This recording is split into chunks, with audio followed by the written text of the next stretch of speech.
Welcome to the video in which my dad and I are going to look back on all of the things it took to make this Jeep what it is today.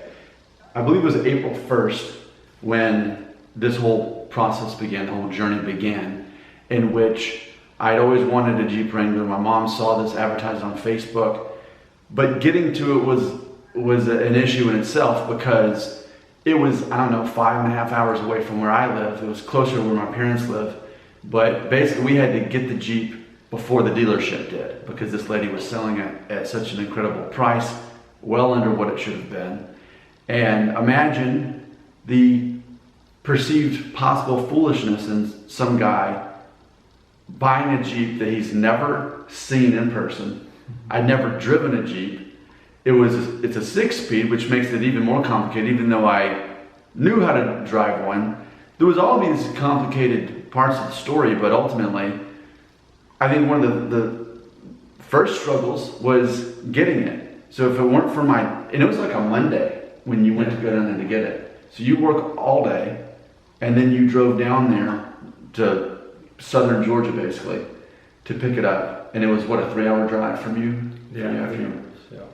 So then you go there, it's nighttime, and your job is to basically make sure the Jeep looks okay, and then buy it, and then bring it back to where you live. Yeah. But that was complicated stuff because you couldn't really test drive it, really, right? No, it was, we got there at 9 o'clock at night, it was dark.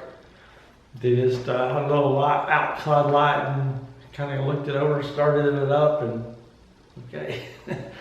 So that was step one. Now imagine this too.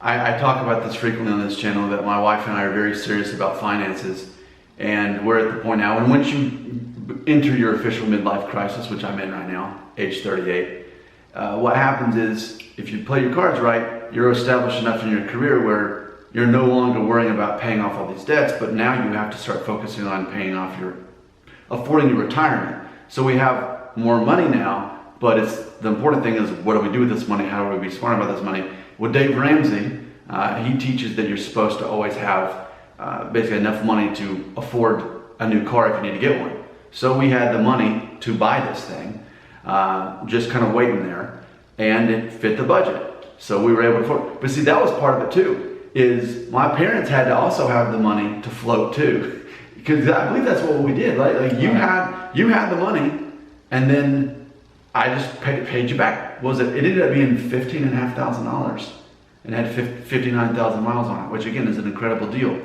But my parents had to be able to have the money to float, and we had to already have the money to let me just pay you back $15,500. Like if that couldn't have worked out, this story couldn't have worked out either. So after that, you get the Jeep, and then it was like a month of a nightmare of the paperwork because of the title. Because the title was a mess because what was the deal? Where after we bought it, after we paid the previous owners the money, then, let's see, we had to wait for the title to come back to them in their name because basically they paid off what they owed. Then it went to the previous owner's name, and then they had to put it in the mail, and it had to arrive here in Tennessee. So we're talking 3 states. We're talking Georgia to Alabama where my parents were, and then me in Tennessee. So the title had to finally show up, and I had to pray, please let the title show up. It finally showed up in the mail. And it was a month. It was a month of just, is this thing going to show up or not? Because we had just spent $15,000 on this Jeep that I still didn't even have. I couldn't drive it here in Tennessee because we didn't have the title on our name. It would have really put me in a semi-illegal situation if I were driving this thing without it. And plus, they didn't have a tag. They had to take the tag off. Right. So it was illegal to drive the thing. It was at my parents' house. Meanwhile, I'm waiting for the title to show up in the mail. Finally, it shows up. In the meantime, though, this back seat. Yes. So the previous owner had sold the back seat because they didn't have any kids. She and her husband didn't have any kids. It was like their 4th car. They just kept it in a shed or a garage somewhere. And I guess they had a dog, so they just kept the dog back there. But they sold the back seat. You wouldn't think it was that difficult to buy a back seat for a 2010 JK Jeep Wrangler, but it is. So that particular week, first we bought one seat that was supposed to be a universal fit. And what was the deal with that seat? It was for an old CJ 5 or something. It was just small, I wouldn't even blow it up. Yeah, and with that model, because with the JK they made it wider, so that's probably one more reason that didn't fit. So we had that obstacle to come. So it was late coming in the mail after it got shipped to your house, and then it gets there, it doesn't fit. So then we have to, okay, let's look on eBay for this specific model for the JK, and there were 3 available in the United States at that particular time, and we needed it like within a few days. So I bought one, I think from Texas, had it shipped in. It was, I think, trying to think how much it cost. I want to say it was like $700. I think shipping all. Yeah, $700 for this seat. And the thing is, Jeep Wrangler back seats are a commodity. Like, I guess as people wreck them and they go to junkyards, then okay, here's a new seat. We can, and that's what guys who run junkyards do, is they sell the parts. They know it's a high commodity. So we got the $700 seat shipped to your house. You got it put in. It fits. Yeah. Meanwhile, I'm dealing with the chaos of the title, because once it finally arrived in my name, and once we finally had the Jeep figured out, because I couldn't bring it up here until we had a back seat, because my kids are going to be, I take them to school every day. So finally I get the title. I go down there to the county clerk's office in Tennessee and find out that this title is not going to work, because the way it was worded, it had both the husband and the wife listed as the owner. It had the word "and" on the title, which meant since the wife only signed it, then we had to have the husband sign it.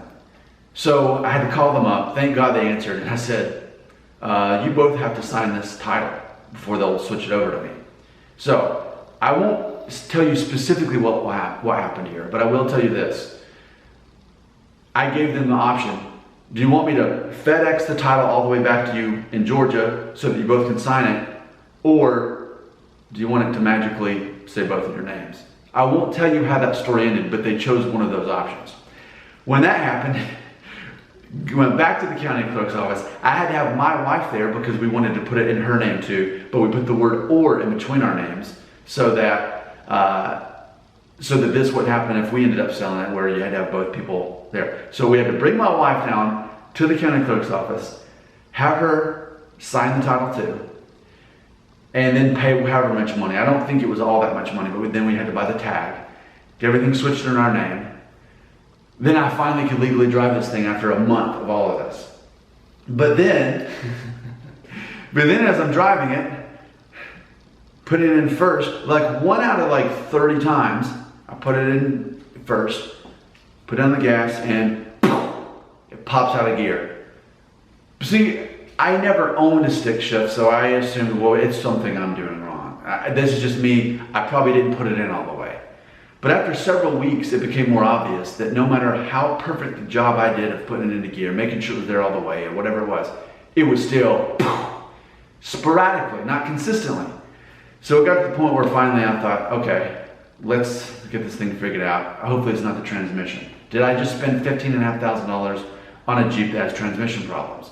So ultimately, took it down to Alabama, and you take over from the tell what happened once I gave you the Jeep back to take to the transmission place, figure it out.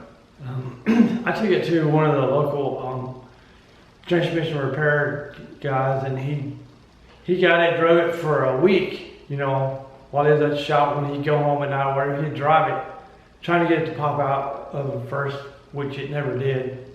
So after that, I took it on Monday, I went back on Friday, and he said, look, there's really nothing wrong with your Jeep. It drives perfectly. Just, if I was you, I'd just drive it. And he handed me the keys back. So I thought, well, where we at now? Because I know there is a problem, and he didn't want to even fool with it. So after doing more research on the internet, I found that a lot of guys were fixing the problems with their Jeep doing that by replacing the factory shifter with a B&M, what's it called? Just a shifter. Just aftermarket. Yeah, heavy duty is what I call it. This thing was awesome. It was just a tight shift, and also I put it in the Jeep myself, and it fixed it. It hasn't popped out since. Yeah. So it was like $550 for that shifter. Yeah. And it took my dad with a mechanical mind and skill set to be able to do that. Because if you didn't know how to do it, I wouldn't have known how to do that. Yeah. I would have had to pay somebody to change the shifter out. So we finally got that figured out, but then it was like a nervous thing of like, but is this gonna work? Is it gonna pop out of gear? So we took it to the test. We made a video about this. I went with my parents that weekend after we got it put in back in Alabama. We took it out to the trails. Where I'm from and where my parents live it's the end of the Appalachian Trail. It actually ends in Alabama, northern Alabama. And there's all these state parks and all these dirt roads and elevations, driving over rivers, all this stuff. There's a video of me driving over the river on this channel. And so I was like, okay, well this is good. It hasn't popped out of gear. It's been in mainly first the whole time we've been doing this. This is great. But then the following weekend we did it one more time while my wife was there in town at my parents' house. And of course we made a video about that, where we went into this mud puddle and we were literally like this. And that was terrifying for me, and I never get scared, I never have fear, but that terrified me because I thought, are we stuck out in the middle of nowhere? And this is messing up my Jeep. And see, that was part of the character arc that was very important for me, all this. After we had all these technical things fixed, it was a matter of me coming to terms with, wait, this is my personal vehicle. If I mess it up because I'm off-roading in it, I won't have a car. And this is just more money I'm gonna have to pay to fix something that it was a self-inflicted wound at this point, whereas before it wasn't. So that was an important character arc for me, to have some close calls, twice in the mud with my parents. And then another time I was actually driving up this, it was one of those radio tower roads where they have and it was a gravel road. I was like, oh, I'm gonna try this out and see what's at the top. But as I got to the top and the elevation was like this, and then it switched over to concrete all of a sudden. I thought, am I about to fall backwards? Well, even when I got to the top, I'm like, okay, at least I'm at the top of this tall hill, this tall, almost mountain. But then coming back, it was concrete, now going back to the gravel. And so I had to put it in four-wheel drive and just barely creep down. And I'm looking like this as I'm driving. And I thought, it's kind of sliding. So I just kept it in four-wheel drive really slow. And then hoped that it didn't just start sliding anyway, because of the gravels kind of fell over to the concrete part of it. Because if I couldn't gain control, I was going to be going straight into a tree. It was a very thin and winding road once it switched over to the gravel, and I survived, thank God. So all these close calls, these were all important for me to be able to get to the point where no longer am I having to worry about how do I obtain this Jeep, how do I fix this Jeep, how do I make it roadworthy. And then finally, like, once you have something with all this power, you naturally want to be able to use it. And we did that, but I think I'm now at peace. And then despite all that, last week, it started leaking air in the tires.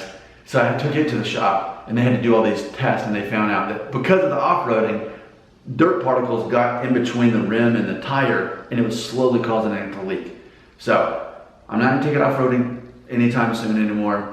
I learned my lesson. But these tires, I found out, are mud tires, not simply off-roading tires. So I'll close the video by kind of doing this tour here to show what we got. And then also, not to mention, when we went sideways in the water, that was part of it, that we got, it was filled with all kinds of mud and basically pond water from the puddles. And so my dad has been in town, and we've been spending all weekend, and he has spent a long time getting all that out of here. And so, but it smelled like a dead turtle in here. But thanks to what he did, pulling up the carpet, hosing it all out, we got some new seat covers. It no longer smells like a swamp. And we put some cleaner on these fenders and the bumper too, which we found out that Vaseline probably is going to do a better job, because we test spotted that as well for that. So this is a good time. We finally got all this figured out, all these details, and that is, I can't remember that, but we've done it, and thanks to my dad for all the help in making this a reality.